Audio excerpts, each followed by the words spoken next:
got so motherfucking design on right now. Bring it down, bring it down, bring it down. I got 3 old guys, I'm wild.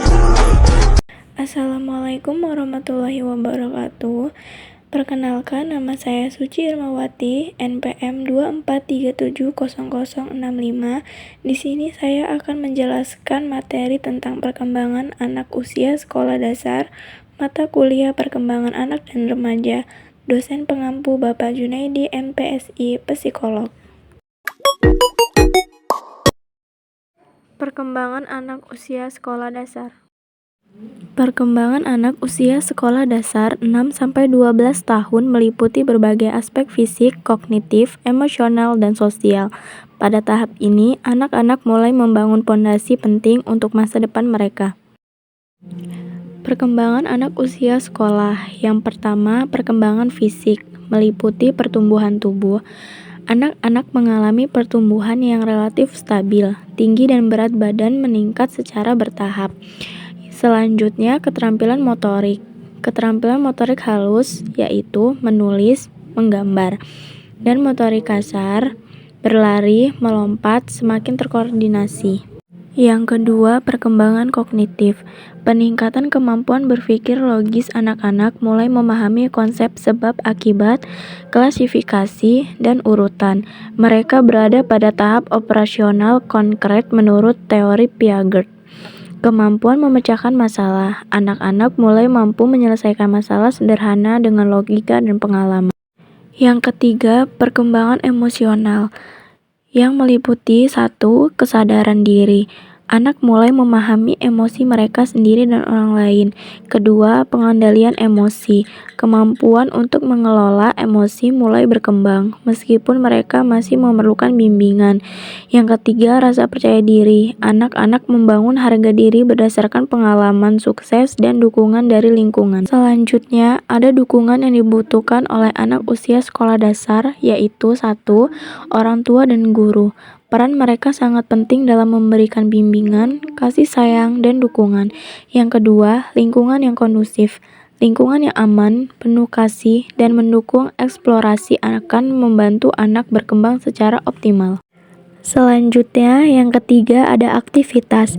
Libatkan anak dalam kegiatan yang merangsang perkembangan fisik, kognitif, dan sosial seperti olahraga, seni, dan bermain bersama teman.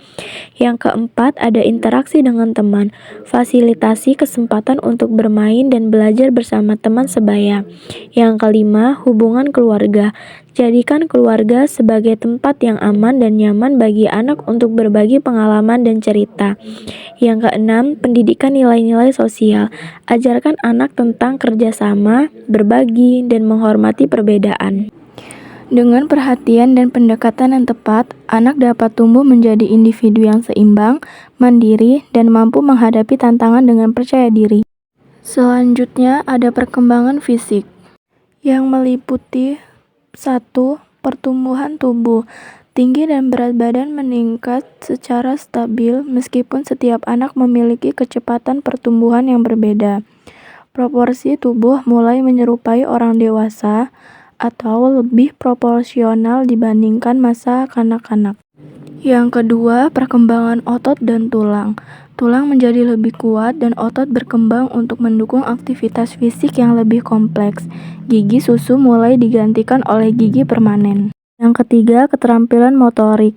Motorik kasar, anak semakin terampil dalam aktivitas fisik seperti berlari, melompat, memanjat, dan bermain olahraga. Motorik halus, keterampilan seperti menulis, menggambar, menggunting, dan mengikat tali sepatu semakin baik dan terkoordinasi. Yang keempat, kesehatan dan kebugaran. Anak membutuhkan nutrisi yang cukup, olahraga rutin, dan pola tidur yang teratur antara 8-10 jam per malam. Risiko obesitas dapat muncul jika anak kurang bergerak atau pola makan tidak seimbang. Selanjutnya ada perkembangan kognitif yang meliputi 1. Tahap operasional konkret. Anak mulai berpikir logis tetapi masih terbatas pada hal-hal konkret, benda nyata atau situasi langsung. Mereka memahami konsep sebab akibat, klasifikasi, dan konservasi. Misalnya volume, cairan tetap sama meskipun bentuk wadah berubah. Yang kedua, kemampuan memecahkan masalah. Anak mulai mampu menyelesaikan masalah sederhana dengan logika dan pengalaman. Mereka dapat membuat rencana atau strategi untuk mencapai tujuan tertentu. Yang ketiga, perkembangan memori. Memori jangka pendek dan jangka panjang semakin baik, memungkinkan anak untuk mengingat informasi lebih lama dan lebih detail. Kemampuan mengorganisasi informasi meningkat, misalnya melalui pengelompokan atau asosiasi.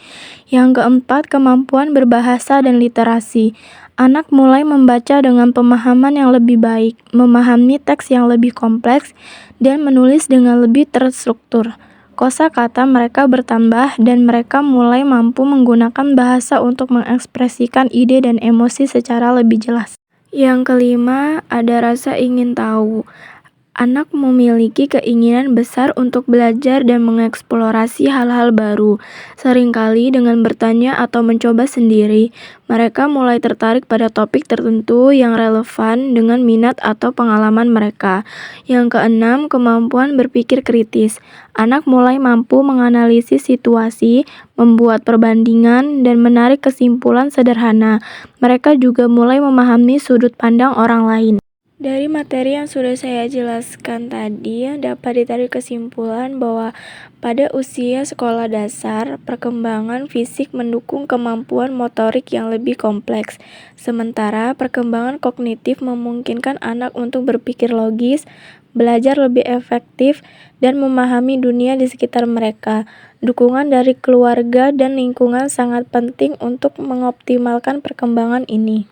Demikian yang bisa saya sampaikan, kurang lebihnya saya mohon maaf, dan semoga apa yang saya sampaikan bisa berguna dan bermanfaat untuk banyak orang. Saya akhiri, wassalamualaikum warahmatullahi wabarakatuh.